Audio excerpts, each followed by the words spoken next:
everybody see my screen? Should be coming up.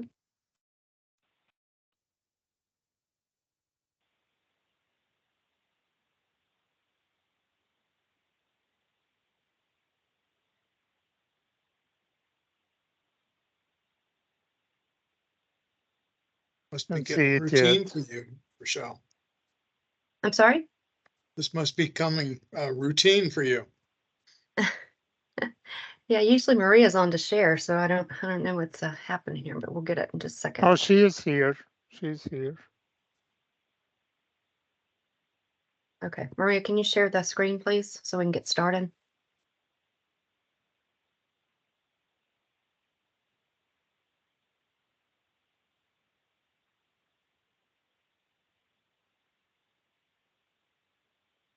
Sorry about that. Just give us a minute.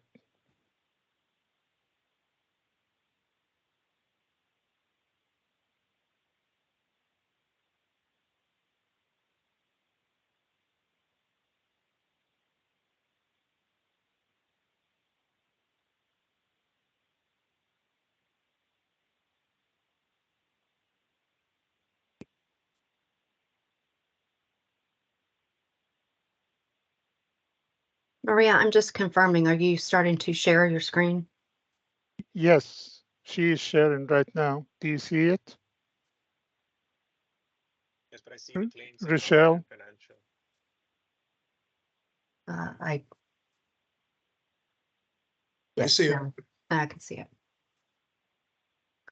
Okay, well, sorry about that, and hello, everybody. So my name is Rochelle Usry. I'm a director with Gainwell. I think most of you have been in one session or another. We are now on session number 5, and this should be a really good session today because it's an important topic. We're going to talk about the testing processes and the new tools for testing and other functions that would be done as part of the upgrade. And so we have scheduled from 1 to 3 o'clock today. The other sessions have been really good and interactive, so just encourage everybody to ask questions as we go through. You can either do it by chat, you can raise your hand, or just interject if you have a question, and we'll recognize the question if you do it by chat, and then turn it over to the presenter to answer. So also just the last item, if you could please complete the survey at the end of this session, we would appreciate that. And I'm going to turn it over to Kelly, and then if everybody could just introduce themselves as they come on to speak, that would be great. So thank you very much for your time today, Kelly. Good afternoon, everyone. Can you see me okay? Looks like I'm fading here on the video. Yes, good afternoon. Can you hear me? Yes, we can. Wonderful. Okay. My name is Kelly Brasnikar. I'm in charge of Gainwell's enterprise testing practice, and I have met a few of you last week when we had an early on discussion, but we wanted to take some time today to introduce you to the testing practice and to talk about a day in the life of the test case and some of the tools that we use for testing.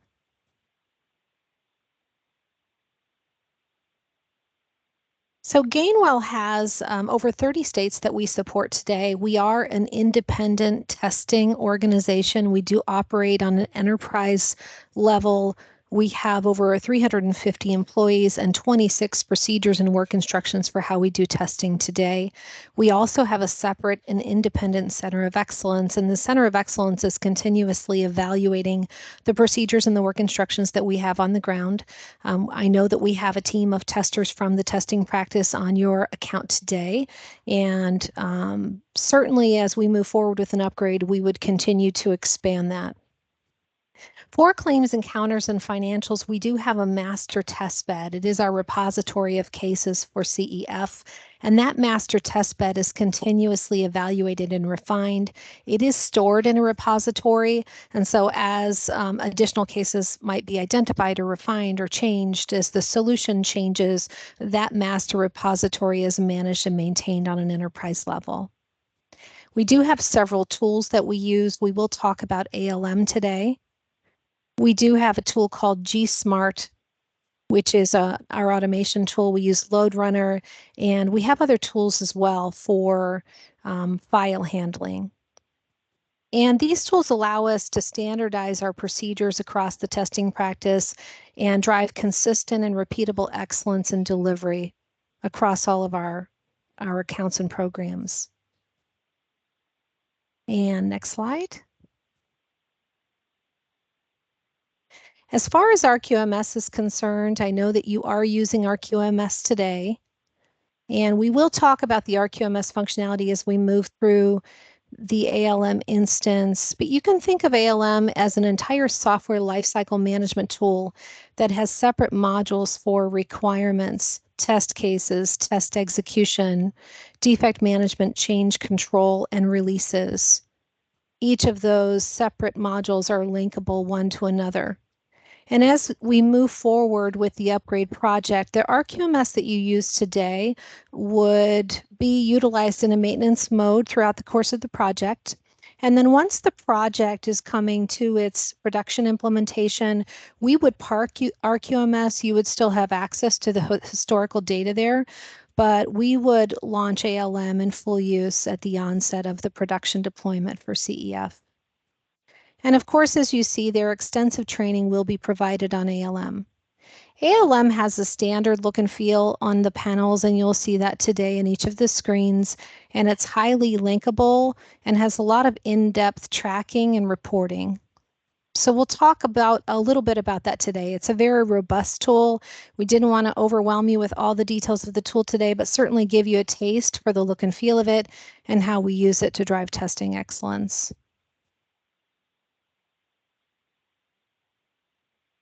With that, I'm going to turn it over to Renee Owen. She's one of our ALM administrators. And Renee, you there? Yes. Wonderful. Thank you, Kelly. Okay, so I wanted to talk to you first about just understanding what ALM is.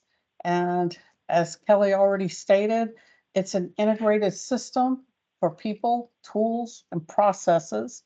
And it manages the software development application from initial planning all the way through to operations. It's a web-based system, and it's hosted in the Gainwell's Amazon cloud. Gainwell is using the latest MITA architecture framework with the business areas and processes, and it optimizes this understanding and how we can develop a core system with its supporting services and fulfill that solution for the state requirements in ALM. These business models are also developed, and they provide that visual context, and we work closely with the modeling team to implement those standards within the tool. This supporting of a high understanding of the system components, stakeholders, all the different pieces and parts that you see there in the gray is all the additional pieces that we talk about to fulfill and validate a requirement. ALM has this bidirectional traceability or linking in it so that you can trace, link between the different modules or even within a single module there. And ALM also promotes a central repository. This allows for reuse for these requirements and test cases. So now on to the next screen. It shows a little bit about the structure, the layout, the life cycle of what goes on in ALM. Talking about those different modules, you can see that it supports all the different areas that are necessary, including a lot of reporting that happens in the tool. So I'm going to take the screen now and go ahead and show you the actual tool and how we work in it.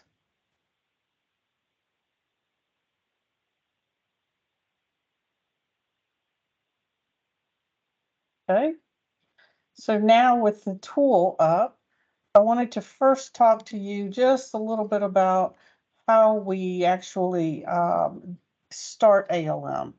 ALM is a browser independent tool now. and it is loaded by what we call this ALM client launcher. It is fully functional and it allows for an independence of a user not having to have any administrative privileges to download the client files that are needed onto a workstation.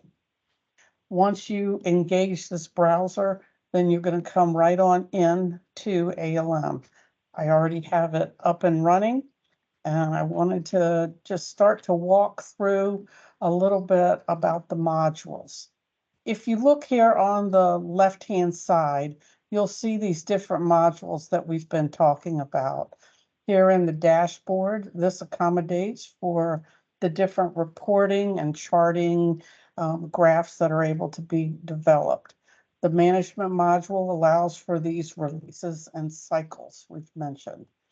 I'm going to focus my attention here in the requirements module. And I just wanted to show that the testing is available, as well as what we refer to as the tracking module is for your problem management. So let's just take a moment and compare and contrast this to RQMS. I have RQMS open right here, and I just picked a random record just to show, I know everybody is familiar with this, but to show that your problem tracking tool, I have a change request up, and we look at the different tabs in it, and I see that you can manage and link what you're going to refer to as child requirements or child activities, these things that you work through to get the job completed. I see that you have notes and attachments, history, all different things that happen with this. So now let's take that similar example and move over into ALM. So in ALM, if I started out with a change request, I would be here in the tracking module, and I'm sitting right here on a change request. And I want to just show you that it also has items that are linked, and it's showing that it is linked to these requirements. I can jump right to those requirements by just clicking in here, but I'm going to focus this attention to show you that those requirements, as you see in RQMS in another tab, is just up here in another module. That's just the terminology, means the same thing between the two tools. So if we take that example, we can see now that when we talk about ALM as a full service software development tool, you can see that it can manage the requirements. It can manage those problems, defects, change requests. We have lots of other record types that are out there also, as well as the testing. All of these are very integrated together. So looking at the requirements module, you can ask, well, how did all of this information get here? Well, the requirements are imported into ALM. As we receive them, we set them up and we bring them in and they get imported. And you can see a lot of the standard data and fields that gets filled in. Also, if any requirements need decomposing at that time prior to our valid requirements validation sessions, the team will decompose those requirements and begin assigning them, tracing them, if you may, to the other pieces and parts of our solution. Look at the status of a requirement. We can start it out as O1 new, and then it can progress through all of its different values as the maturity continues and grows and we fill in the details of the data. Reports, letters, all of those different things can be identified also and added, linked to this requirement to give it more value.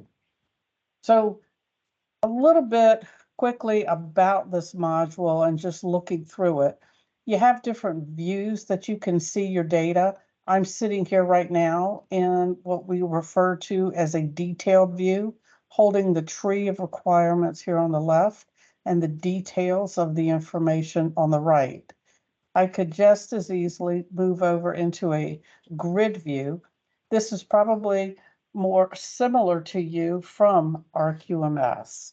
It is utilized where you can take a look at the data in many different forms. If you like to see your fields in different columns and different areas, ALM provides that capability. One of its features I can take, let's just say we wanted to see, I'm going to open this up and you can see its system component. And I need it up here closer. I can take it and move it, see those arrows, and now I've readjusted to be able to see my system component there. I'm working with my testing and I have this direct cover status. I want to know more about it and keep it in my view. So you can see that you can just scroll back and forth and have as many or as few columns that you would like. Also, here in ALM, we provide you with many standard queries. Up here under favorites, we start you out with many queries that are available there. In ALM, I'm going to take a single record here and I'm going to open it up. There's always more than one way to look at something in ALM, many different views and capabilities here. But I'm going to open up a single record so that you can look at it and see some of the details. And just to walk through just a little bit about the different tabs and availability of data. So here the details shows all the different fields that either have lookup values to them or they are a user list to be able to be filled in. Say we wanted to know if it's system testable. We have those values set up or you can just select. A lot of standard fields that exist in here. Fields down here of description and comments. They refer to these as memo fields. It just means that there's a lot more data that can be entered into them rather than you see a shorter 255 character field here. I'm going to go after the details and look, all of these fields that I'm going to report to you up here are those large value of fields to be able to add data. Our explanation is there. I'm going to talk to you about the how met. This is the area or the field that we talk about to show you that what Gainwell understands this requirement to be. We have the proposal response here. And you can see this is some of the common functionality. I continue to hit this little magnifying glass and it allows you to see this data in a larger mode. You could also take it right here and open it up to its own full screen if you choose to write from it.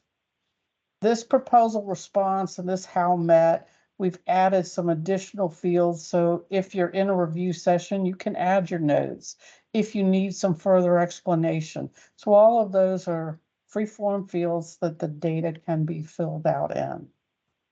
I'm going to show you to point your direction now over on the left-hand side. After the details tab here, we have a rich text field. And this is kind of a, I'm going to say a short version of Microsoft Word, but it allows you to manage and manipulate some document and data a little better. As you have in RQMS, we have an attachments tab. You can drag and drop attachments into here. You can also look at this data from a grid view and be able to see those attachments. I'll show you. This linked tracking is showing you that change request that we just had and how it was linked up into this requirement record. You can, as you can see here, we can link all the different tracking type records, or we could link any other requirements there. If we talk about the requirements and the different types of requirements, this is where those items get linked. I'm going to just click here to let you know that I'm not skipping, but this is where the test cases are linked.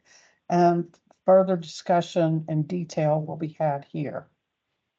Some of this risk analysis, this is not utilized, and so this version of ALM, it's not supported. These models and linkage is available at times if we choose to use the models and bring them in. And the history. This is a nice history or audit log to show you that every field is marked to manage all of the history.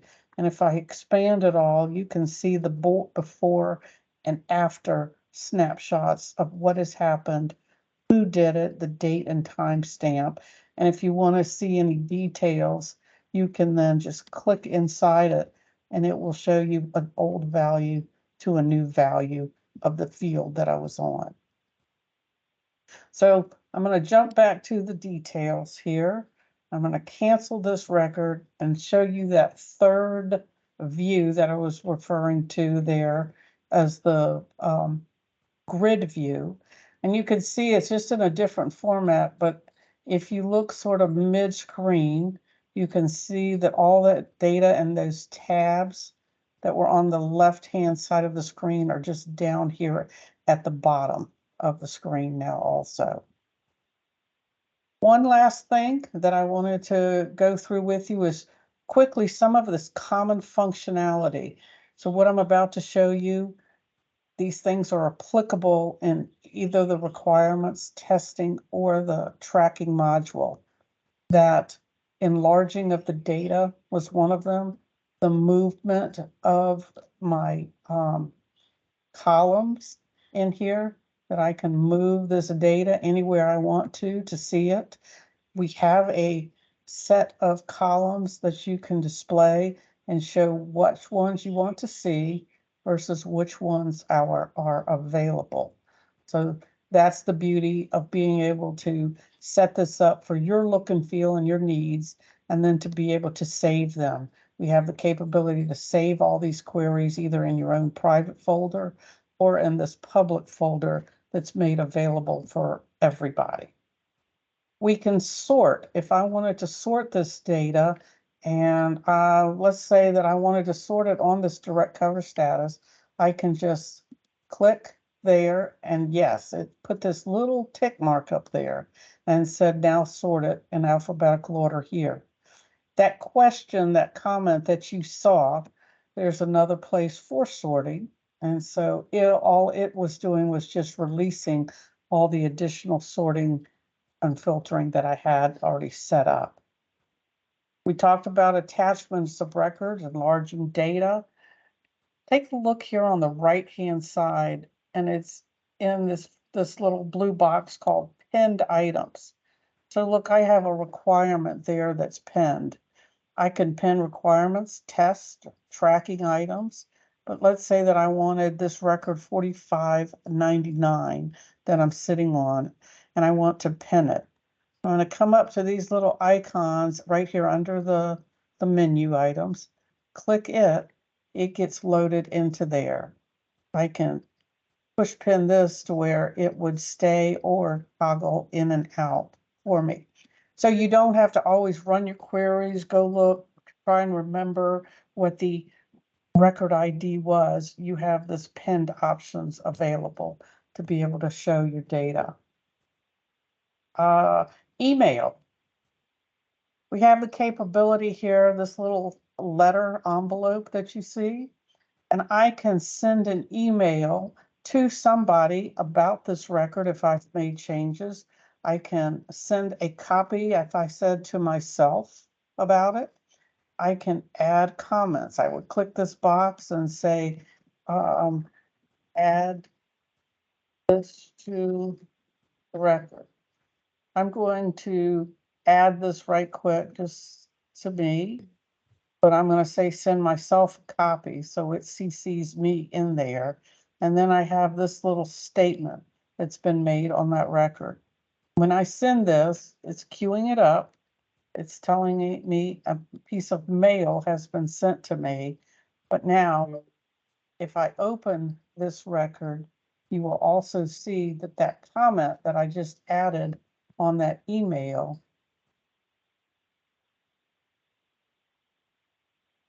was added here in the record. So that's a very helpful feature to be able to utilize. This is the Hey, Kelly. email that Yep. was sent to me. We have a question. I'm sorry, Renee, I didn't mean to Yes. interrupt. I thought you were a stopping point. Just to kind of level set and go back, the question is, Gainwell Corporate would use this to manage the core CEF product, and the Gainwell main team would use this for any main customizations. Is that correct? And the release schedules are each coordinated, for each are coordinated. When we say manage the core CEF product, Rick, are you, let me just explain. Maybe we should move on to the testing portion and talk a little bit about how we stand up your ALM.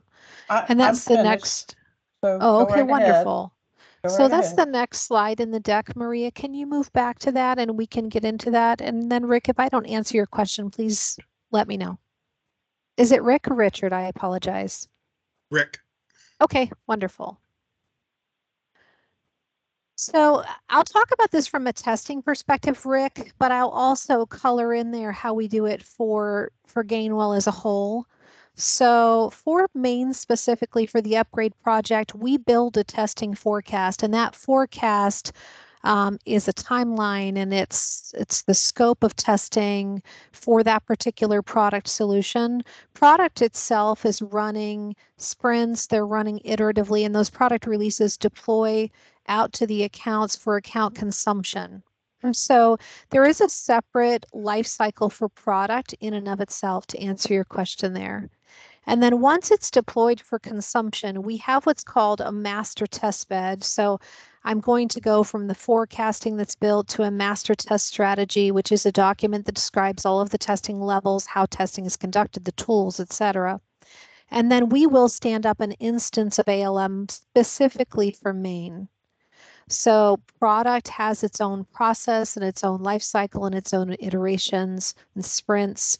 And then once it's deployed for consumption, it would then be available for consumption for the main upgrade project. The master testbed of cases that we have is a separate ALM instance as well.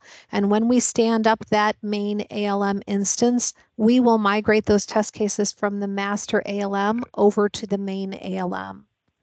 So, you might be looking at a lot of these panels and things that Renee was showing, and it's certainly a lot of work. But when we launch an upgrade program, we stand up that ALM instance, and that ALM instance is loaded with all of the requirements as well as the test cases. Did that answer your question? Yeah, I think it gives me a good idea of what you're attempting to do here. Okay. So the release schedule, your core team puts out releases, I'll just guess every 3 to 6 months. The main team in the meantime is working on customizations for us and may deploy. I don't know if those have to be synced or if we're limited in when we can deploy. Yeah, and that's managed through the program. So it just depends on what that customization is. If that customization is something that we submit back to product, it comes out of the product release. If it's something that's in flight, then there's a marriage of those changes as they're progressing through your maintenance cycle into the CEF program. Did that make sense? Yeah. Okay. So they do run in parallel. So you're referring to the work that you're doing today, Rick? When you talk about yes. So they will run in parallel. And as those changes are identified, if there's some corresponding change within CEF, then that funnels into CEF, into the upgrade. Okay. Okay. And just to kind of progress us through this testing process, and we load the cases from the master test bed. We will show you the cases as they're loaded into one of the modules in ALM. Then we will execute them. Every single time we attempt to execute the case, it captures a run or an instance of that particular test case. So an attempt, an attempt, an attempt. And then if we encounter a defect, we log the defect. And then lastly, the dashboard and the metrics, which in ALM are pretty robust. We have the ability to generate SQL queries against just about any of the levels of data that we have in the tool, which is something that we definitely use, and we'll talk about that as well. So with that, I'll turn it over to Janice Burnett, and she'll talk to you about the testing portion specifically. Hi, my name is Janice, and I'm one of the testing service leaders here at Gainwell, and I'm going to show you test execution in ALM. I'm going to turn off my camera to save on the bandwidth, and I will share my screen.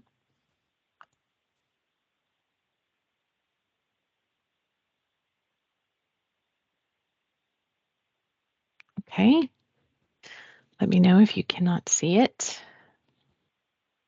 Okay, so I'm going to show you how testing uses ALM for testing. Don't see We it can yet. see, we can see it. Oh, you can't see. Okay, thank you. Let me try sharing again. Thank you for that. Okay, we can see it now. Okay, great. Thank you. So I'm going to show you how testing uses ALM for test case planning, execution, and defect management. And I'm going to start out with our test bed. We import test cases from our master test bed from the main instance of ALM. And you can see that I have folders right here on the left, and they are full of test cases. And if you open them up, you can see them in there. And we're going to talk about just this one test case in particular. When we import the test case, the testers in the RV sessions, they will review the requirements and assess the test cases to see if an imported test case will be leveraged as is, or they need to revise it. And in some cases, the tester will create a new test case. So they will review the steps, and I'm going to show you those. But this right here is the main detail screen of the test case. Renee showed you the main screen of a requirement, and each one of the modules are pretty much conducive from one to the next. They show you details. You have all of these tabs across the top with more information. This is our description of the test case: objective, precondition, any triggers, requirements that you will need to execute it, test case name, status, and when the tester is working on the test steps, after they are finished, they will link the requirement. And then we can export these test cases out of ALM into Word, PDF, Excel for internal review or external review and approval.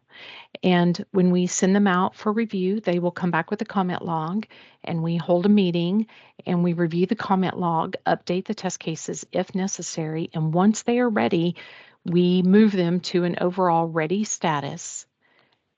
And then the test case is ready to be moved to the lab for execution. Janice, one thing I'm just going to chime in here because we talked about some changes that might come in. You'll see on the left, there's either a MITA structure, there's also some CRs there. So we work from a testing perspective, we work from two different flavors of entry points for test case development. One are the contract requirements and decomposing those. So as the RV sessions are conducted, the requirements validation sessions, the analysts are decomposing those with all of you. The testers also participate in those sessions. So the testers are continuously evaluating our master repository of cases that we've loaded in here from Maine, and they're evaluating what that test represents, the steps that are needed to execute it, but also a change request may come in as well. And that change request, as Renee commented, would be entered through the tracking module. We don't have to go there right now, and we will show you that, but the point being that this particular module in ALM is the sandbox for all things test cases. It's our master repository. And as Janice was showing you on the status, there's a status of imported. So every case that's been imported into the tool will say imported. Once it gets imported, it moves to the design by the tester, and then it will go through its work product review and its review cycle. And then once it's completed, it goes to ready.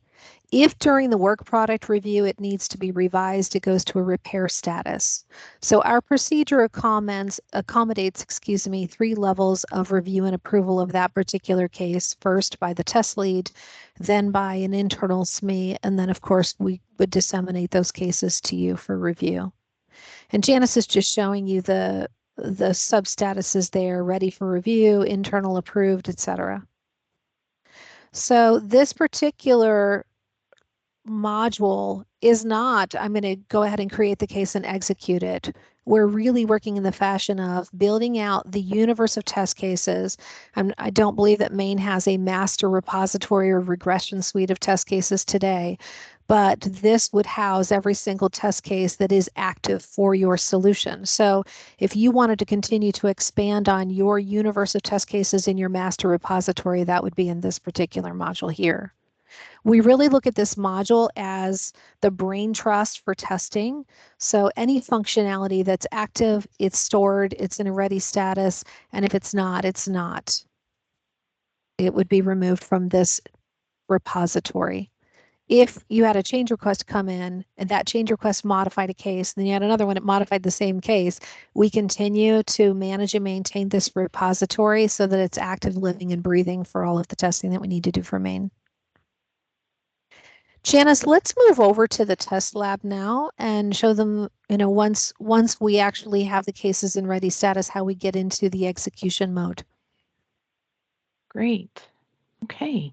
So once the test case is in a ready status and we have moved it into the lab, the test manager will evaluate the entrance criteria, which is defined in our master test strategy, and that includes data, environment, roles, code configuration jobs. And the test manager will also plan the work, build a burn down, and prepare the execution metrics. Then they will assign the test case for execution to support that burn down. As you can see, this test case right here is assigned to me. And execution date is this Friday. I'm sorry, the planned execution date is this Friday. So I need to execute it by this Friday. All the testers can come into this lab and look for the test cases they are assigned. You can go to an overall status that Renee was showing you, and each one of these fields can be filtered on. It's very, very flexible. Okay, so once they're ready to run it, they are going to they're going to select their test case, click their run button, and the manual run starts up. And this gives you one chance to review that description that we looked at in the test plan. You can see your objective, your preconditions, your triggers. You can go back through them if you would like and say, oh, I don't have enough data created, or I'm ready. And then if you're ready, go ahead and you begin that run. And this is what it looks like to do a manual run.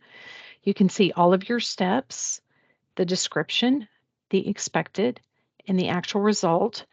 So I would actually have the tool, whatever it was I was testing, open on another screen, and I would read the description, do the steps on the other screen, capture a screenshot, and attach my screenshot right here. So for just demo purposes, I'm going to go ahead and say, yes, the tool displays, and I'm going to pass this test step and go to the next one. And ALM automatically advances you from step to step, bringing in all this information. So this one states the report subfolders are going to be displayed. I'm going to type folders are not displayed. And I am going to fail this step. Okay, and you can see that it failed right here. Now we grab screenshots of our steps. ALM has a great camera in it, and I'm going to open my camera, and the camera grabs your screen. And this is just something I'm using for demo purposes, and you can drag it across and it grabs your screenshot, whatever you want. It has a super editor in it. You can highlight and you can say, I really don't like red, I want yellow. And I would like to point at the folder. Okay, so once you're done, you can say, yes, I would like to keep that. And if your screenshot looks great, you can add it to the test step. And that screenshot will actually produce in our execution results document. It's It is very tidy the way it produces it. I really like it. So because this step failed, I need to open up a defect. Hey, Okay. Janice, before you do that, I'm Yes. just going to add one point here. So you notice on the left, there's a little paperclip icon. ALM has all of these little features where you can say, okay, here's every step that has an attachment. The other thing that's really important here is you can see the execution time. So let's say that Janice was executing this test case and, you know, ALM is tracking her every move in the tool. So we know how long it's taking to execute the case. We know how long it's taking to execute the step. And so this information, being able to track it at that level is very, very important for us, especially from a historical data perspective, because we get to see every single run or air quotes attempt, if you will, of the execution of this particular case and our progression through test execution. The other huge benefit here is you notice that Janice grabbed a screenshot on a failure. So when we send this to development, they get a screenshot. They can see exactly what she's seeing because the linkage between the test case itself and the defect that she's about to create are tied to one another. Thanks, Janice. Sure. So I do need to create a defect for this failed step. And to save on time, I actually have a defect already created. So we will go look at that defect in just a moment, but I am going to link it to this step. You can do a search to see if if there's a defect already open that you can link it to, or if you need to open a brand new one. So I'm going to link it to this step. And at this time, I'm going to stop the run. Normally, we would execute every single one of these steps looking for additional defects, but I'm going to stop this run. And it takes me back to my lab, to my execution grid. And you can see overall, this test case is in a failed status. And you can see it failed on step 2. And you can even click on this preview down here and see what happened. So Janice is totally right from a procedure perspective, and I understand when you do your testing, you might do this a little differently. And our practice standard is that we will execute and attempt every step in that case. So if we fail on step 2, we can continue to execute until we get to step 5, then maybe we fail again. It allows us a couple of things. One is early detection of other defects that may exist through the steps, and the other is historicals around, well, previously we passed on step 3 and now we're failing on step 3. We failed it. What changed? What changed in development that could have reintroduced a previous defect or may have introduced a new defect? So we get to see for every single run. And Janice, if you don't mind going to the runs of that particular test case, we Sure. can look at every single run that she executed, and we can see, she can click through the list at the top, and you will see, okay, if, maybe on the run number 44, she failed on step 5 and run, obviously these were a no run, so they were never executed. Every time that you create a new run in ALM, it creates this instance, but we're allowed to see some rich analytics here and also mine data associated with that if we need to. So the runs is a completely separate module in ALM, and that's a very unique thing for ALM that we get to see every single attempt and how deep in the well we are through test execution in terms of the density of issues that we might encounter as we run the case.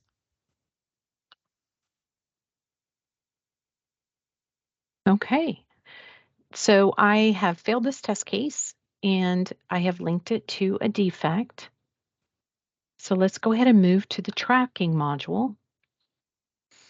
And I have my screen set up on defects, and I linked it to this defect right here, number 10. And I'm going to look at this from the preview screen because I really like this preview screen. It says a lot just at a glance. You can see right here that the description is auto-plugged from my test step because I linked it to the test step. So the tester doesn't have to retype all this, try to recreate it. It lets them not forget to put something in. It auto-fills that in for them. In this defect, you can go to linked entities and you can see where I have linked it to these test cases, to these steps right here. And you can open them and go straight to that step. That allows the developer or the PM or whomever is reviewing this defect to go to the actual evidence and then try to recreate the defect if they would like. So once the defect is entered, it is reviewed, and you can see that I opened a SEV2, a high defect.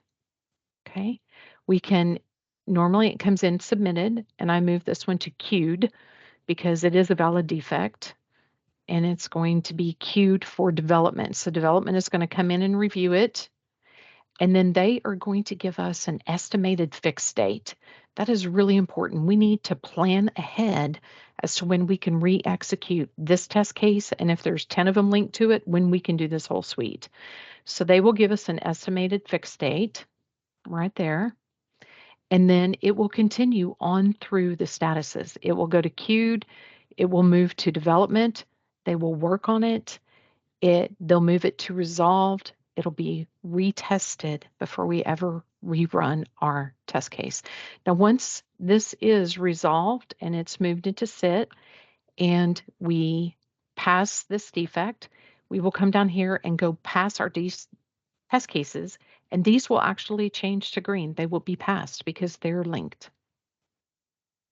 Now, if, for example, in the re-execution of that test case, that particular issue is resolved, but a new issue is detected, let's say that we failed it on step 2 and now we're failing it on step 5, the same process ensues from the test lab. The tester will pass step 2, step 3, and once they get to the 5, they will create a new defect or they'll identify an existing one. Our testers are usually in a daily stand-up. They will share information. I encountered a new defect. There's a test lead over each of the modules, and the test lead has a very keen line of sight to all of the defects that exist and when those defects are coming in for repair. So one of the things I know, Avinash, I think you asked about the test timeline and how we manage the timeline. So I wanted to talk for just a moment about how that works, because the defect and defect repairs are obviously critical to us meeting our testing timelines. So when we do our initial forecast, we forecast when the testing phase is going to begin and when it's going to end. We forecast an effort associated with test execution, and we also forecast for a potential failure rate. And we do create a burn down, as Janice mentioned at the beginning of the test execution window. So once we move all of the cases into the lab, we have a burn down model that we use, and that burn down says, here's how many test cases I plan to execute. Out of the execution, here's how many we expect to pass. And then that burn down is by week end. You noticed when Janice assigned the cases for execution, she assigned them to be completed within that week by week end. And also we understand what defects are going to be fixed by weekend. So we're tracking everything on a week by week basis. We also have a report it's pretty rich and robust report that says this defect has 27 test cases that are tied to it. This defect is expected to come in on June 23rd or whatever date it is. And when do we expect to have those cases completed?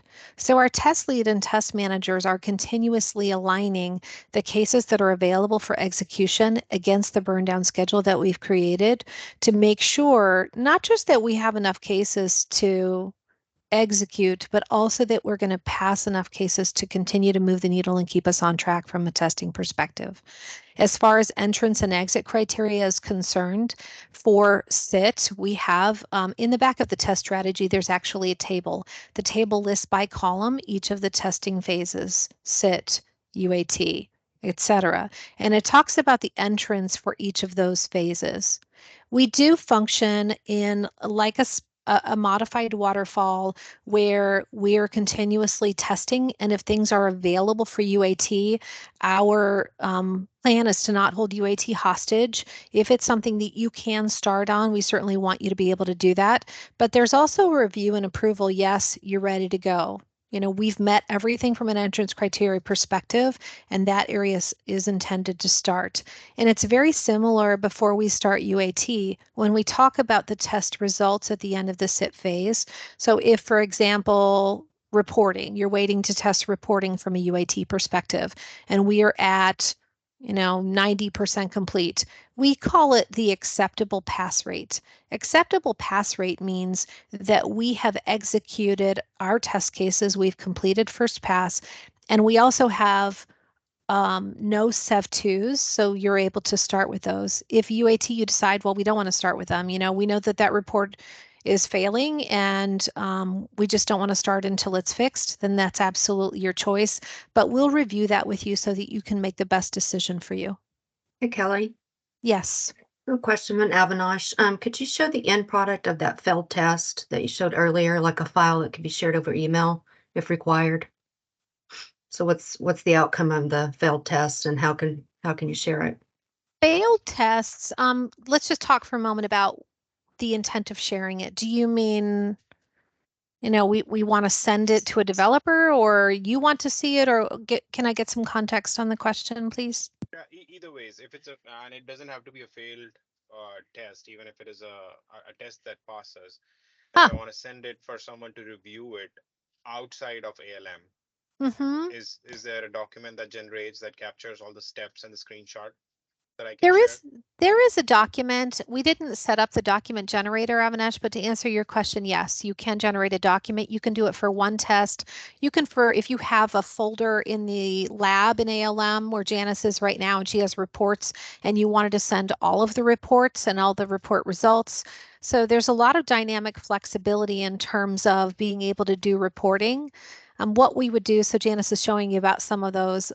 You can export it into a Word document. You could export it into Excel. What we would do specifically for Maine is work with you to discuss how you intend to use it, who you want to send it to, what kind of format you want it in, and then as you've probably seen, ALM is highly configurable. We would set up a configuration and you go click a button and run it. At runtime, you could have it require you to enter the test case ID. You enter the test case ID and it downloads it. ALM does have email capability, but if you're looking for a report, ALM would look at that like a report and you would download that report to your hard drive and then ship it from there. Of course, you would want to consider PHI. We've talked a little bit about PHI in SIT previously. Typically, we don't have PHI in SIT, and if you're going to disseminate anything, you would need to take that into consideration, but the functionality is there. Did that make sense? Rather have it work as it works today, as far as PHI and sharing that is concerned, because it is not a concern today, right? The way we do it. I just Right. wanted to understand if, and I think that we have to configure it, but I just wanted to see if it. I know it takes the screenshot as you showed Yep. using that tool, but if it is, for example, there are 7 steps and I take a screenshot on each 7, can I see it, in continuation in one You can. Word doc or okay. It's what it does is ALM has a report, like a Word document generator, and you can create, here's what the header is, it's a configuration, and then it'll say step 1, it will list the expected result, it will list whatever the tester typed in as the actual result, and then it'll show the screenshot right below that. Then the next step, expected actual screenshot, then the next step, et cetera, et cetera, et cetera. If you had multiple cases in that report, it'll start the case, it'll be the case, and then the step, and then expected actual image. Does that make sense?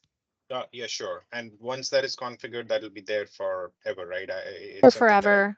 okay. If you had a header on it that said this is for the production go live of CEF, then and you wanted to use it for subsequent releases, you could change the header configuration. I certainly have a sample of it, Avinash, and I can get a copy of that to you so that you can see Sure, it. that'd be But helpful. okay, absolutely. Thank you. Sure. All right, so Janice, let's talk about metrics. That is great. Metrics are my favorite part of ALM. Mine too. Renee talked about the phenomenal linkage, and all of this linkage pulls everything together in ALM. So you can literally right click and go to the test plan, this test case where it is, go to the defect, click and go to the requirement coverage, and it creates fantastic metrics. So Kelly, if you want to walk through the defect summary, this is a sample of a dashboard, and dashboards in ALM are instant real-time metrics. So Janice has a couple of different dashboards here, and if we're not presenting on it today, but there is a wizard, if you will, that will guide you through creating progress reports and trend reports and aging reports and everything you could possibly imagine. Because as you saw, it's tracking every single step, the timing of every step. So here we have tracking by status, we have tracking by severity, and tracking by functional area and fixed date. So by status, it allows us to see, and even though it's really shrunk on the screen here, each of these reports, Janice, you can see she can expand on it. She can even click on one of those, like click the number 2 or click on one of them and it will show the records underneath. And it will take her to the actual records. The columns, as Renee was showing, those can be added or changed so that they're the columns that are of most value to you. So let's you can customize this view, but from a testing perspective, we're looking at what are the defects that are progressing through the defect pipeline, that workflow that allows us to get them to resolution and retest. Defects by severity is important. A lot of our customers say, do you resolve all of the SEV2s by yesterday? And truthfully, from a testing perspective, I will tell you that we run a separate report to talk just about the priority of testing with respect to defects, and it's called the Dirty Dozen. ALM, as you saw, I can link a test case to a defect. I can link 100 test cases to a defect. And I want to know that defect, even though it's a SEV3, is affecting 100 test cases. I will not pass those 100 test cases until that defect is resolved. We ask the developers not just to consider the severity, but the priority of the defect so that they're working things that are obviously the most important to the business, that's the severity, and obviously the most important to testing, and that's the priority, because we want to continue to expose as many issues as we possibly can. The tracking by functional area by fixed date on the bottom right allows us to see when those fixes are coming in. So as Janice mentioned, when the lead is scheduling those cases for execution, we're aligning the execution schedule with the defect repair schedule, and we're using this content to do it.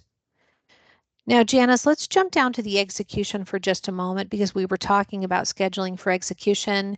You can see our standard pie here at the top. It's very collapsed on this particular screen, but we have the ability to export this. We can export it as a PDF. We can export it in some different formats. And also for us that are users of the system, we just click on the data and we go right to here's how many that we have in past, here's how many that we have. As I mentioned, it's got some trending charts too. We didn't include those here, but we can see the total number that were closed last week as of Friday. So when we create our burn down, we're not having somebody who's not out there manually going, okay, Bob, did you close your test case? Like it's literally in the tool. The tool will track how many met each status every single week, and we're taking it directly from the tool and plugging it into the burn down. The burn down is the only artifact for testing that we use that is outside of ALM. And the reason for that is we do a lot of capacity planning outside of the tool for the number of resources that we have that are working on different things, if they're scheduled for vacation, etc. And we're not tracking the resource, the people care part in this particular tool. So that is the only artifact that we don't store here. All right. And I know that we talked a little bit about test automation. So I was thinking we would segue into that, but before thank you, Janice. She just jumped over to the test plan module because you'll see a field there on the screen that says automation candidate, no, yes, need further. And so that's an area where we specified that this test in the test bed is a candidate for test automation.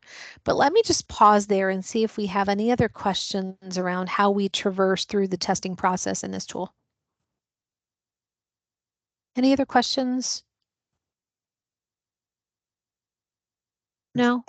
Obviously, a lot of coordination and preparation before you use this.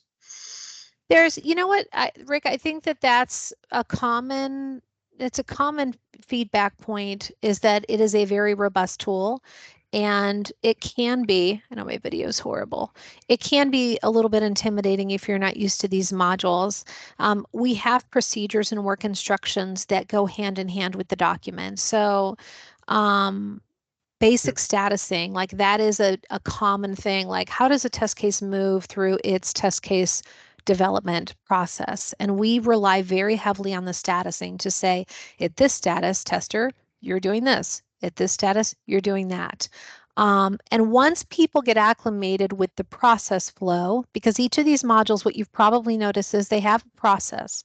The way that requirements traverse from the time it gets loaded into the system until the time it's completed, the way a test case from the time it gets loaded from the master test bed until it gets completed, it starts at imported, design, maybe repair, then ready. It's 4 statuses, defect the same way. Once people learn those statuses and understand those statuses, the next level of learning about the tool is about the linkages. How do I create a defect from a test case, etc. And those things, it's kind of like there is a sweet spot. So the good news is it's not over-engineered. It gives you what you need, but it also gives enough depth that if something is, if development is saying testing, hey, come on, like you need to hustle. And I'm like, you just gave me that defect last week. Give me that one.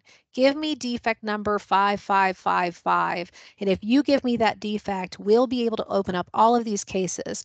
In testing, that is the most critical and valuable thing because it seems like when you don't have that, there's this disjointed development goes off and they're like, we're fixing them. What's your problem? And testing is like, come on, we need 5555. And it removes the noise and provides very succinct clarity because it's all based on the data. It's not based on somebody manually data mining this on their own or a meeting where everybody said, yep, that one's affecting me too. It's literally linked. And that's, it is an extra step for folks to do that step, but it's consistent, it's repeatable, and it's manageable, and it's really saved us in a lot of ways. So for that, it's hugely valuable, but it is a lot for sure. I did have some questions about how we would leverage this tool for the entire SDLC, but I don't want to derail the testing discussion, so I'll save those until you finish. Do you want me to give you a high level of that, or do you want a parking lot that?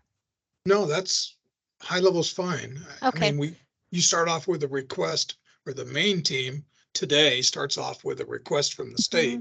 We create a CR. We would create an entry here, right? That's right. And then you would manage all the requirements, test cases, everything from that change request. That's right. So Janice is there's a change request option there. And so there is a change request that is in here. So if there's a change request, it gets logged here. Change requests are in the tracking module. So requirement is always your base requirement, your contract requirement, your decomposed requirement, and anything thereafter is a CR. And the CR has its own process. Test cases are linked to CRs or defects, or excuse me, CRs or requirements. My apologies. So once the CR gets created here, the change request process kicks in. The change request gets estimated. It goes through a change review board or a change control board. It gets estimated, sized, scoped, scheduled. Test cases get created. Those test cases get executed. There can be a defect that's created against the change request. And this whole linkage that we were just talking about, see, Janice is showing you the link type. So this particular change request is tied to these 2 requirements.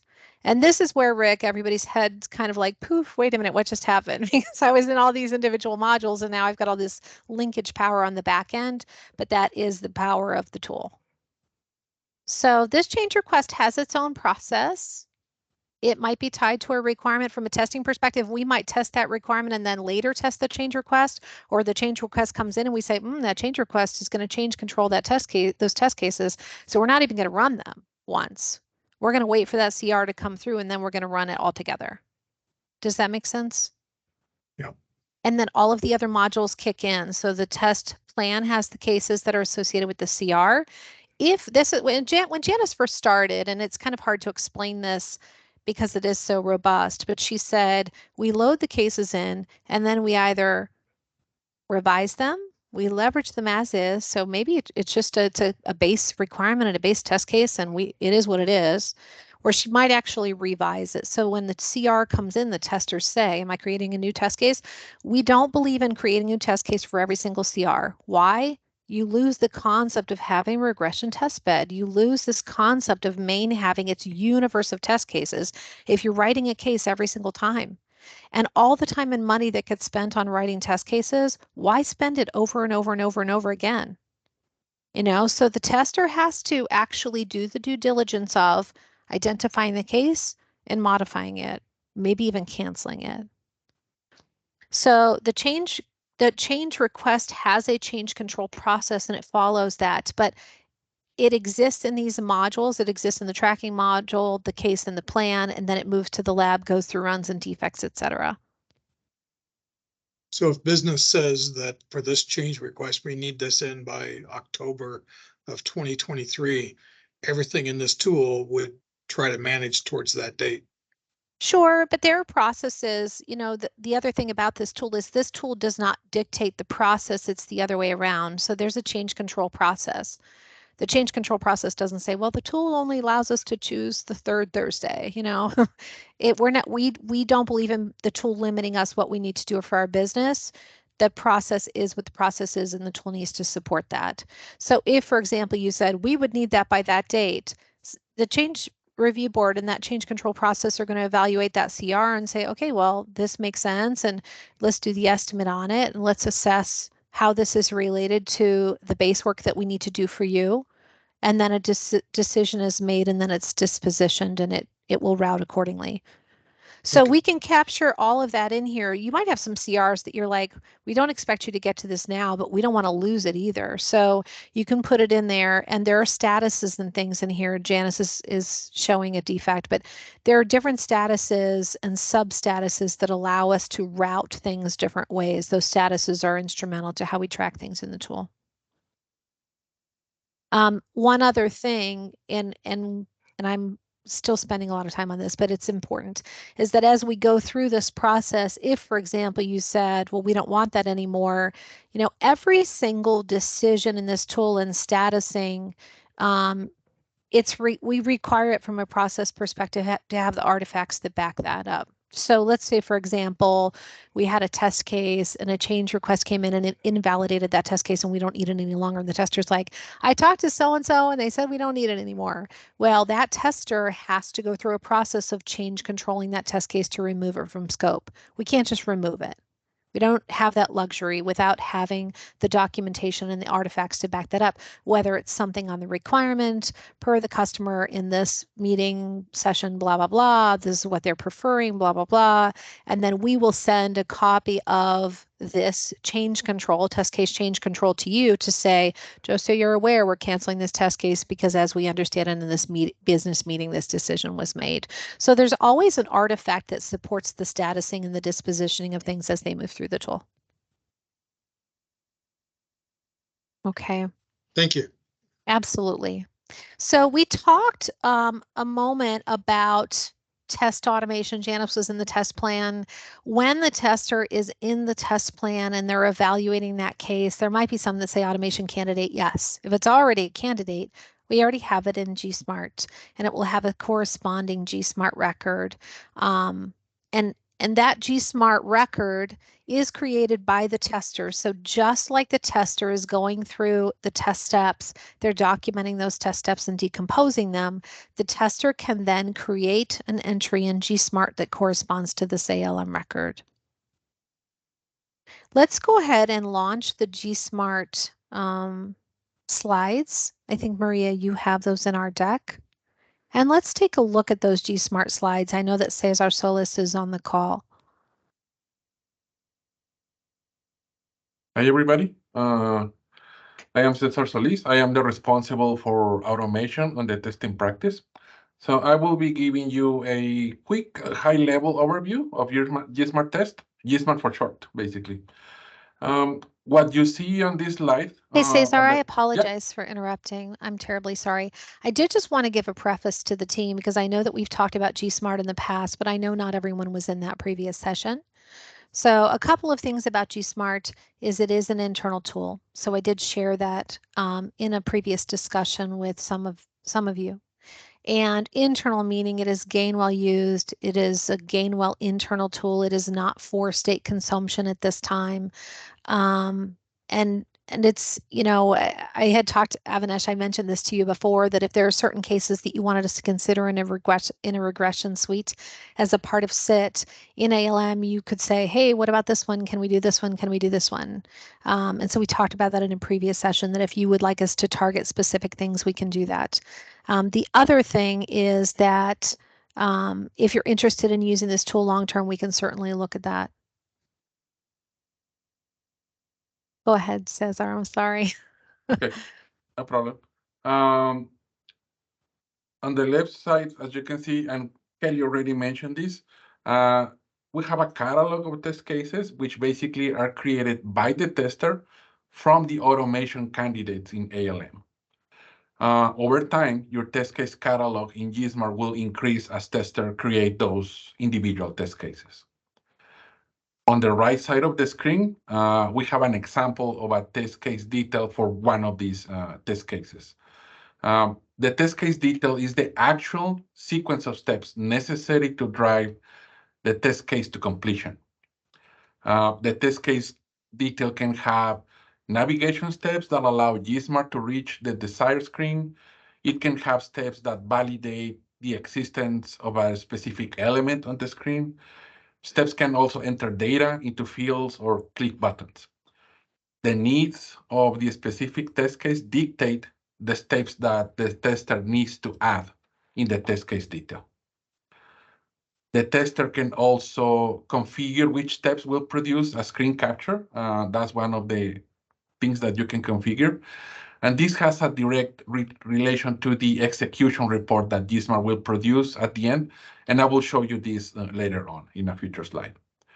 One really important thing that is worth mentioning is that the tester does not require any programming knowledge in order to successfully automate a test case in GSmart, as it is commonly the case with other automation frameworks. If we talk about what is the workflow that the tester follows, the first step is to create the entry in the catalog, and then the tester works on the test case detail. If we can go to the next slide, please. Now, on this slide, we have an example of the test case data that will be used in combination with the test case detail. It is important to mention that GSmart gives the tester the ability to have multiple data profiles, which we call datasets. Any given dataset can contain static or dynamic data, or even a combination that is dictated by the needs of the specific test case. The tester can hardcode the data if needed, and that will make it static. Or it can also retrieve data through an SQL statement that will retrieve the information from the database. Let's say, as an example, an active provider ID. You don't need to hardcode that. The test case data screen in GSmart is the place where the tester connects data to the specific step in the test case. If we follow the workflow, first you will have your test case created, then the test case detail is defined, and now the tester connects the dataset to the test case detail. That is basically the natural progression of this. If we can go to the next slide, please. Hey, Cesar, Now, before we do that, it might be good to just pause for a moment and sure. And even back to the previous slide, Maria, if you don't mind. So I know these are very small images and apologize for that. But if you go to the previous slide, Maria. So here you can see on the top left, the test case. So the tester is in ALM. They're working on, they're working on that test case in the test plan module. Hey, wait a minute, we have an opportunity for automation here. When we talk about automation and GSmart will automate the user simulation. So they're going to go into a panel and submit a claim. then they're going to let a batch job run. After the batch job runs, they're going to have another test that validates the claim disposition, for example. Those would be two separate GSmart records for that one particular test case. So I think, Avinash, maybe in your list of questions, you were asking about a test case like an end-to-end test case. So it would be GSmart test 1.1 and 1.2. 1.1 would be the submission and 1.2 would be the validation post cycle and adjudication, so that we could see how the claim dispositioned. So that on the left-hand side, the tester saying, I have a new case. Then we get into the detail, which are the steps. And I don't know if you can really see it on this particular screen. I'm sure it's just very, very small, but there's different types of events that you will tell GSmart. Before GSmart is ever used, each of the panels goes through an object definition where we define that particular panel. On this panel, we want the tool to enter the provider ID, and we want them to enter this and to enter that. So there's an initial 2 weeks of doing the object mapping within GSmart for a particular application. We have already done that for Maine, so that has already been completed. At that point, it's a matter of coming into that test case detail and defining the steps that are going to be executed by the bot at runtime. Hey, So, Kelly. yes. There's a question. The SQL in the particular step you're showing, does the tester need to write this into the catalog? They do. And so what some of our testers do, so it's an excellent question. It's great if they know what the panel is, what the field is. Our testers need to know that anyway, even if they're running it manually. They run the script to source a record, or they'll go into the panel to source a record. Also, what our testers do is if they already have a test case that handles that particular attribute SQL statement, they can go into GSmart and they can utilize that same GSmart transaction and create another one, GSmart case, for lack of a better term. It's important to know these aren't automation scripts. These are obviously cases, but they're GSmart definitions of test cases. Did that answer your question, Avinash? Yes, it does. And when you say that these are GSmart test cases, is there any other test case that is automated, or this is how automated it's going to get? This is the automation for Okay. for Gainwell. So it the is. initial mapping that you spoke about, the one that Mhm. takes around 2 weeks. Yep. And for example, I mean, if that is for one particular kind, then if we just tweak it for another test case, we don't have to wait another 2 weeks for that mapping, right? It's per application. So once you have the application mapped, that 2-week period is for an application. So HPAS, Okay, so administrator. if we map, for example, if we map something easy like, picking up a provider, a particular type and specialty combination. And next time around, I don't want the same test case to be picked. So I tweak it and say, pick the 5th one or the 6th one, or whatever is the change in the criteria. So the mapping of the database is done in the first place, or where I pick the data from. And then then the tweak is just, it picks a different one. Well, the mapping itself is the definition of the application. It's not the case. So when you start talking about different scenarios, like first I'm going to be doing scenario A and then scenario B, those are actual different cases. That's not a 2-week period. To actually build out the mapping of an application, it's a 2-week period, and that's basically a mapping of all the panels and fields. That's it. Okay. It's no scenarios. It's just a 2-week period. It's the front load time to defining the application. Thereafter, you will go into GSmart, or we will actually, we'll go into GSmart and we will create the test scenario. And then on the next slide, if you want to go there, Maria, we create a data profile for that scenario. We could create 100 data profiles for that one particular scenario. So you see the concept is the object mapping is the application definition. The case is, here are the steps that you need to traverse through, and the data sets are, and here are the 20, 100, whatever, different data sets that I want to run through for those particular test cases. Okay, so once GSmart maps to a particular application, I don't have to do it again. That's right. Just go ahead and define as many scenarios I want. That's exactly right. Unless, of course, there's some complete overhaul of the application and all the panels changed and all the fields changed, everything else, which for our product is not the case. But Of course, if the application changes, then the objects may change.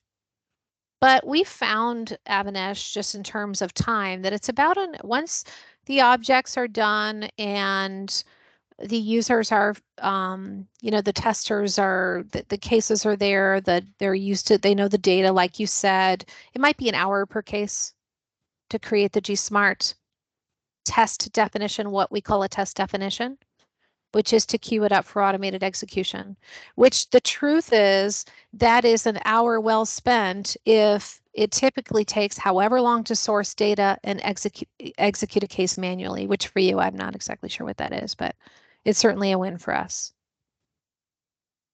All right, let's move on to the next slide.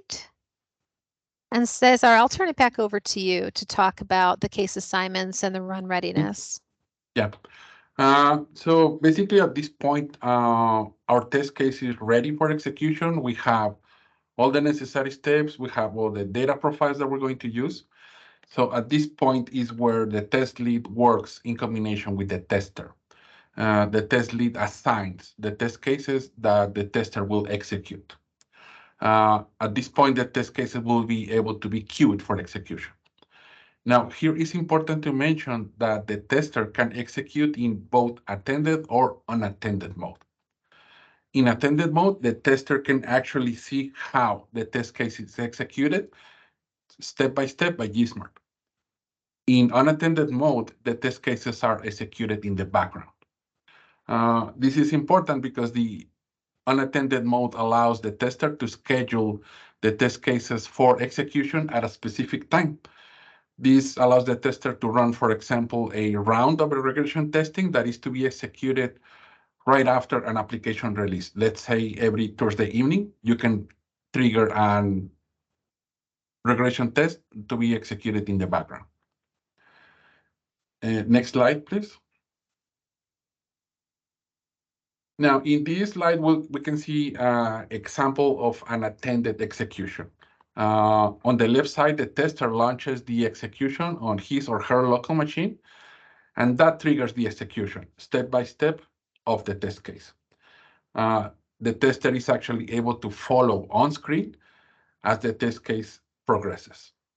For unattended execution, there is basically not much to see as it runs in the background. So this is something that the tester will see on his or her local machine. Next slide, please. And finally, on this slide, we can see the execution results. On the left side, we have a summary of the results that GSmart produced for that particular execution run. Each of the test cases will have a corresponding row with a pass-fail status and some additional information. And on the left side, we can see an example of the Word document that is produced by GSmart for each of those test cases that were part of the execution run. This document contains detailed information for the test case and the screen captures that were configured previously in the test case detail. This document is at this point available to be uploaded to ALM by the tester. And this is basically a very quick overview. Yeah. Yep. So just a point about that. So the tester that is working in ALM was in the test plan module, as Janice shared, or excuse me, test execution. And they went to execute the test case in ALM. They executed it. They captured all the images in ALM. In this particular instance, GSmart, they're coming to GSmart and they're clicking on it and it's running. Now we can, as he mentioned, the whole attended and unattended bot. The bots are out there and they're doing the heavy lifting of execution. And we can say, we're going to unattend it. Just go do it. Let me know when you're done. We don't believe in the set it, forget it method of testing. And what I mean by that is certainly we could run it. We could attach all the images. We could tell you, hey, state, 25 of these passed and 75 failed, and hopefully those weren't the stats, but whatever it is, we could just spit it out and be done with it. But it really, and I'm sure you know this because of our solution and because of what we do every single day, that test execution, it's about the data. It's about, that specific scenario that business rule. And so the tester, it's on the tester to say, okay, I ran this through GSmart or I ran it manually, and it says that audit, 7,500 is supposed to post, or the claim is going to pay, or whatever it's validating. And the tester has to say, okay, well, it failed, but why did it fail? It's not enough to just say it's failed. If we did that, our development teams would surely not appreciate us, because we're all there to try to identify what those issues are and to make sure that the solution is working and doing what you need it to do. And we're a trusted partner with development, just like we're a trusted partner with you. So if we're going to go through this process of executing it and it fails, maybe it failed for something completely different, and we know it, and we've all seen that before. So we want to make sure that the test is doing what we expect it to do. That's why we don't just take everything from GSmart, the results, shove them back into ALM and call it a day. Certainly that would be the easiest way, but would it prove out exactly what we want? The tester has to validate that those results are actually tied to the expected results. So there's some continuity there. In terms of integration between ALM, GSmart, can we do that? We don't do it. We've thought about integrating it, but because we really want to check and balance the data that's coming out of GSmart, the results, the attachments, we don't do it that way on purpose. So I think there was a question about that. Now that we've talked about GSmart, I think you understand they can either execute manually in ALM, they can run it in an automated fashion through GSmart. I think we're going to go back to the slide deck, Maria, and take a look at the architecture of GSmart. Yes, thank you so much.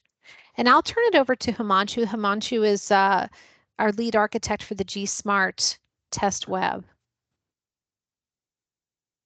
Hey everybody, this is Himanshu. I just want to give you a high-level overview of how this whole GSmart test application works. If you look at the top, it says account tester. Account tester kind of logs in through the web browser and logs in through the secure VPN to the GSmart web application. On the second swim lane, you see GSmart test web. And that is the UI base, is a completely codeless graphical user interface, easy to use, completely data-driven. The power to do an automation is in the hands of somebody who is non-technical. You don't need a technical person, you don't need a developer to automate the test cases. They use this GSmart test web application to automate it. And the first step, they connect over the VPN. And the second step, 1B, you see there is a created object repository. What object repository we were talking about earlier was the mapping. So every application has got X number of screens. Every screen has got widgets. Every widget has got a unique value. We capture each of those widgets, and that is what Kelly and Cesar were talking about. It takes about 2 weeks to do it. And once that is done, it's a one-time effort. Usually the application doesn't change every day too much. Even if it changes, suppose you do a CR tomorrow and you change that you add a new widget. You just go and add that widget, you capture that unique value and add it to the existing object repository. So there's one object repository for one application. And once that is done, then the step 2A is created, which is you create the technical test case definition, again using that GSmart test web UI. Test case definition is basically you create the test case name, you create the steps in the test case, you create the test case data and the details in number of test case data that you can create. Once it is done, it gets stored in the database. And once the database is having all the data for that test case or a suite of test cases, that's when the bot at the bottom, in the third swim lane at the bottom, you see it. It wakes up. You have to schedule it. Of course, you can schedule it to run at a certain time. And if you have, say, 100 test cases that you want to execute at once, you can manually trigger that as well. And once that is done, the bot wakes up. It picks up the data from the account GSmart test DB in the third swim lane. And then it goes over the firewall rule and goes to the applications that are running in, say, main account. All applications like PA or portal or anything, and goes and executes all of them. Comes back updates the database that the test case has executed successfully, failed. Every step is documented in this database. And there is an option also in the GSmart test web when you are creating the test case. Do you want to capture the screenshot of the page that you are on that step?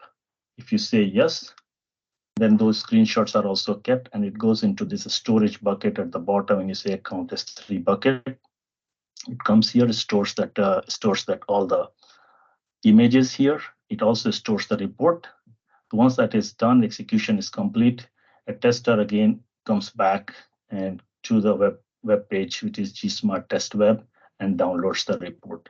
And in the report, you will see that what in the previous screen you're seeing that it was cut, actually a little bit cut out, but that was the header of the report and few steps. But at the bottom of that report, for every step, there is a screenshot that is there in that report. So that is the full high-level architecture. There is another piece that is also there, which is not mentioned here, is so this is the scheduled or batch execution. It has to run from the AWS environment. But what if you want to run this, control it from your laptop? So this is whatever you see on the screen is called an unattended bot. It is scheduled, it is manual batch you can run. But if you want to do it from your laptop, there is a UiPath provides a attended bot. You execute that attended bot from your laptop and you connect. That bot is going to connect to the database in the third stream lane. And then from it picks up all the test cases that were done, that was test case definitions, and then it goes to the account applications, runs those test cases and executes them, captures the screenshots, and then it also creates the test case report, basically pass, fail, and all the steps. That's pretty much the high level overview of that. Another feature of this is if you run a test case, if you create a test case, and then you can point that test case to an environment, say a site environment or to a dev environment also. That is a possibility that, yes, the data will change, but if you are used the run query, the data need not, you can still get without changing the if you don't hard code when you are getting the test case data from the database, then you should be able to point to different environments. And one last feature I'll just tell you, there are many more, but another one I'll tell you is that once you write a test case for a given browser, you can just point to another browser and run it again. So suppose you have a multi-browser testing, you have to do it, you just configure it and it will work for you. Himanshu brings up Any another really good questions? point. No, I just wanted to tackle onto what you said there, Himanshu. So, when we talk about GSmart and we talk about sit for main, there will be a GSmart instance for main. There is, I should actually say there already is a GSmart instance for main because we've already done the object definitions for one of the applications and we have some automation today. But that instance remains encapsulated and specific for your particular account. And we can, when we identify the SID and the SIT regression, continue to expand on that. But he's totally right. If we wanted to run it against the SID environment, we pointed to SID. If we wanted to run against a different environment, a completely different environment, it's a configuration. So we can certainly do that. Yeah, and one more thing is there is the Kelly pointed out is the security piece. Security piece is to such a level that it has like multi-layer security. The network layer security is there. There is a total data segregation for any number for each account. There's a total segregation, and that's why when you say in the screen, you say account GSmart test DB. That is a completely separate database. The front end will look the same. The GSmart test web will look the same. But as soon as you go on that web page, you will see that your account will be mentioned there. If you don't have access, you can't get there. And the ownership of running these executions is with the account test manager. He's the person who is the account champion who is going to give any further access to this application to anybody. So the entire data is secure, the network is secure, there is a complete horizontal and vertical layers All security has been followed. Otherwise, would not have been able to get this implemented across 18, 19 accounts that we have done it so far. Yep. And Himanshu just mentioned, we do have it at 19 accounts today and 77,000 runs to date.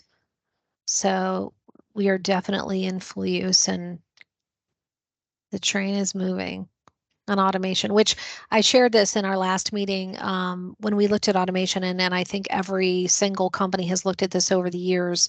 The need for Selenium developers has been extensive to the tune of 20,000 deep, people, 20,000 people, 20,000 open positions for Selenium, 5 years ago. And the truth is we're allowed to do a lot with automation, with the testing practice, and being able to create a test definition, what we call a technical definition, which you saw it's not hugely technical, but yes, the ability to create a test definition of that case and have the bot kick it off and do the execution and save us, as opposed to having to have a completely separate automation engineering group or development group to build out the automation scripts, and they're not scripts. So we're very careful not to call them that.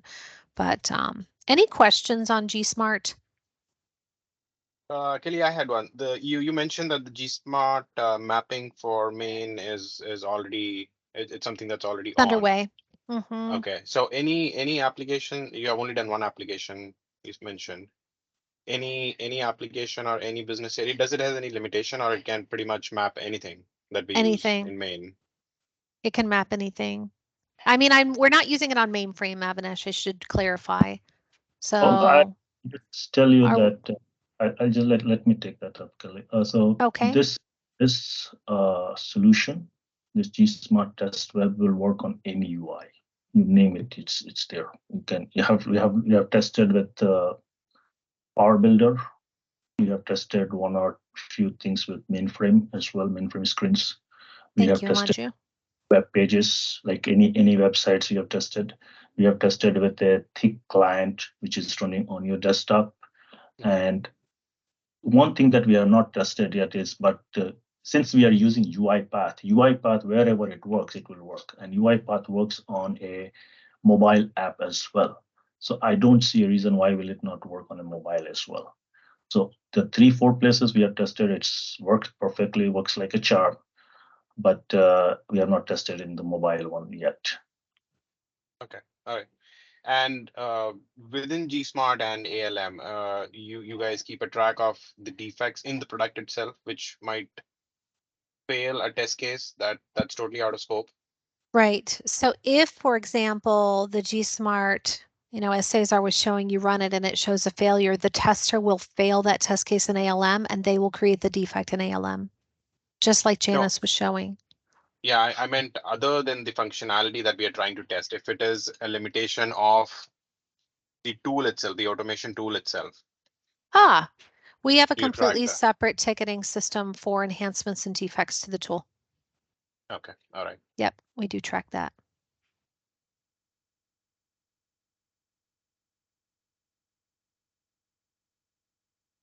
Other questions? I know a lot of information today. Yes, very extensive. A lot to think about. Everybody's going to need a very large coffee after this meeting. I know I will. And we tried to give you, I'm sorry, Avinash, go ahead. At some point, you plan to have like a more hands-on session for GSmart for us? We can. I mean, we're certainly not ready for any kind of external non-Gainwell consumption, you know that, but we can. I mean, I think that if you're really interested in using it, like for UAT and in the future, we'll head down that path for sure. Yeah, just like we are getting a demo for View 360. If ever in near future you do it for a particular test case or two for main. Yep. I would think, Avinash, that probably would come after we decide to move forward with CEF and commit to it. Then we would probably ask for a deeper dive demo like that. Right. Let's just put our brain trust out there. Maybe we should post it on the internet. No, I'm just kidding. No, I mean, the truth is, like I said earlier, Rick, I mean, we're a partner with Maine and we have been. We do have an instance of GSmart for Maine. But it is our way of expediting test execution, really, and being able to run through various data sets and permutations. I think the key thing, at least from my perspective for Maine, is to start building out this repository. And I know that we talk about the test plan being a test bed and having this repository, but the repository, it's one of those things that's like this small investment. It's like investing. If you did it, if you had built this repository of the last 5 years, just imagine what it would look like. Well, I look at the ALM instance and all the test cases there as this opportunity to build this entire harness of testing, and then having GSmart as the right arm to that harness to be able to continue to expand automated regression. To me, that's the biggest win here for Maine. Of course, the tool, it has its complexities, or it has a certain level of understanding. It's structured a certain way. That's a shift. But being able to like stop writing new test cases every single time and really take the time and energy and make it an investment in testing, it's a big deal.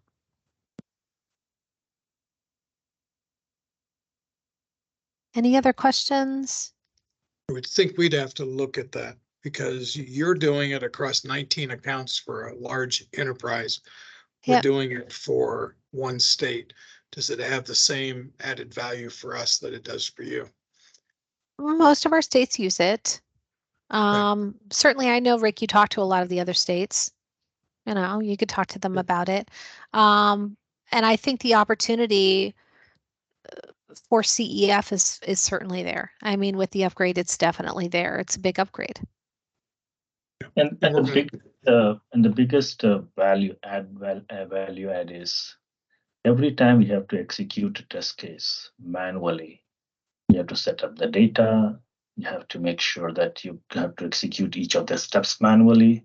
Even if you're using ALM, you have to go do the screen captures manually, right? All of those things has to be done. But once you have done the test case steps, and again, writing those steps is not, you don't have to code. It is all data driven, it's UI based. Once you have done that piece, right, you can execute that n number of times. What we have seen is the execution time, which used to say 3 hours or 4 hours, it comes down to like few minutes. So that is the kind of benefit that we have seen across the board. Thank you.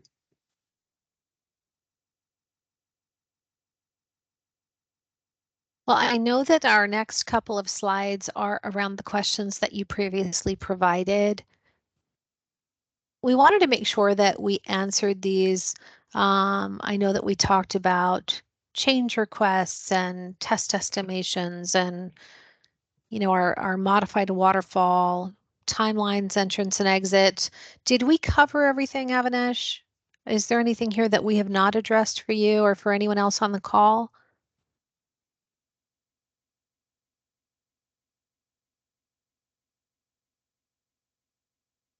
Are you set, Avinash?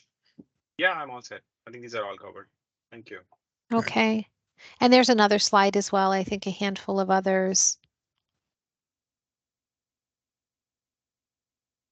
So Kelly, this might be outside your scope because you're the test director, I would assume. But you did talk about the SDLC and how ALM manages that. Mm-hmm. The way we currently manage change request in the process would essentially remain the same. We're going to submit a change request. We're going to get a solution document, an LOE that would be attached to ALM to the change request there. And then we go through the same CCB process we do today.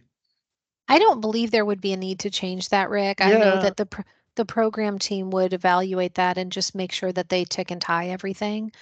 You're right that the tool would change, but I don't. The process, the PMO would be able to speak to that. Was somebody chiming in there? yeah, we anticipate the process is going to stay the same, Rick. I Okay. don't think that is Yeah. going to change. Okay. Thank you, Mohammed. Just have to Now- train a lot of people on how to use ALM instead of RQMS. And we have done that. That's not new for us. So we are used to training folks on the tool. And like I said, there is a way to do it so that it's palatable. And typically we identify the number of sessions that you want to conduct and who will participate in those. And we run the session. The sessions can be recorded. People can go back and go through those sessions again.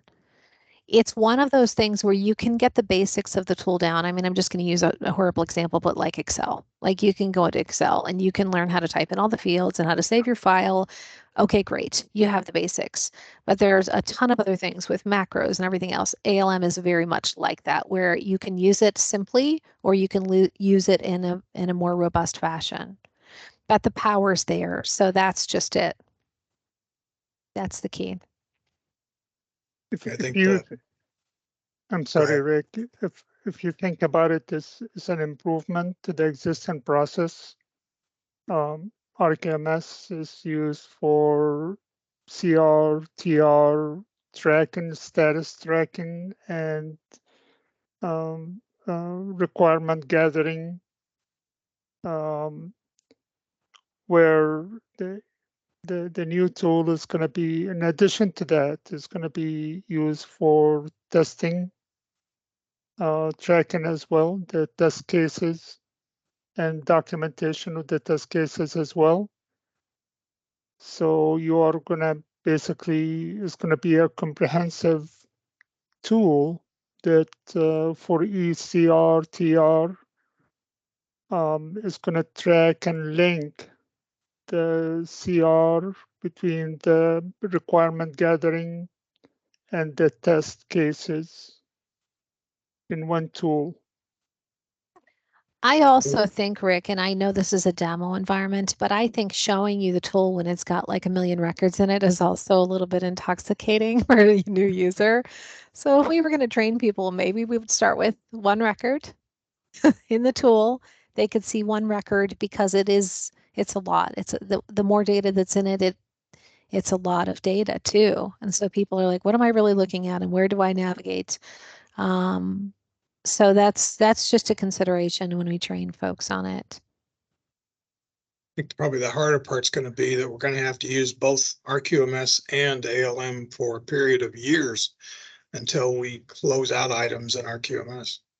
Well, what we do is when I said we're going to parking lot that, we can close something out in RQMS when we go live with the upgrade and open a corresponding record in ALM so that folks don't have to go to 2 places.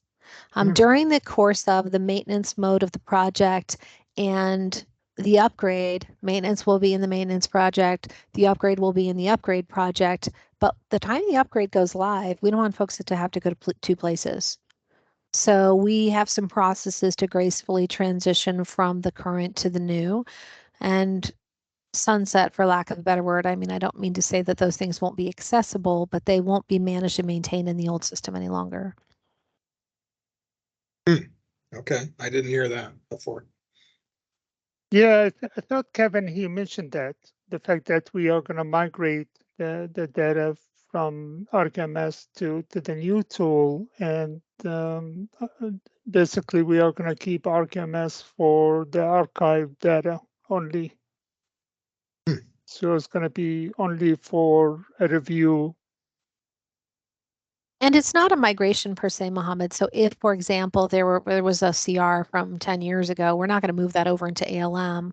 You'll be able to access it in the old system. But if you have a CR that's in flight, you know, Yeah, only the then active. that's right. That's yeah, right. You're right. Yeah, that was my understanding. Only the active CRs would be moved. Correct. You're right. But there would be a corresponding, sorry about that. There would be a correspondence to the former record. I don't know if this was covered during the walkthrough in the presentation, and if it was, I apologize if I missed it.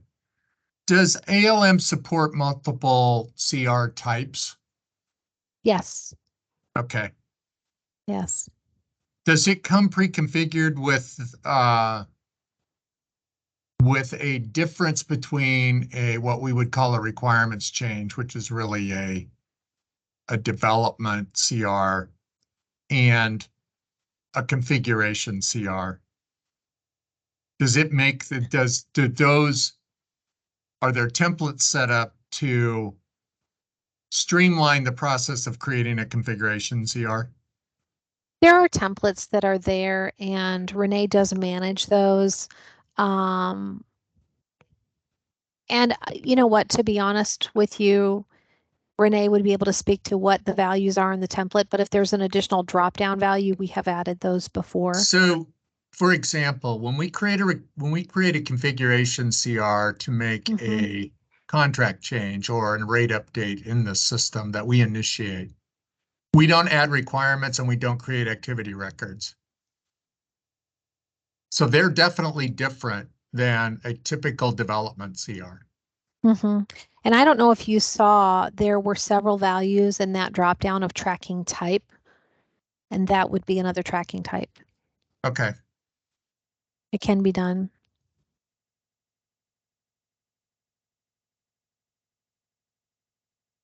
And Roger, I was going to add, if you have a long list of CRs that need to be put into ALM, you can import into ALM from Excel. That is how we get new test cases in the system very quickly and fill out all those required fields. It's very handy. As I said, very user-friendly, just like Kelly said.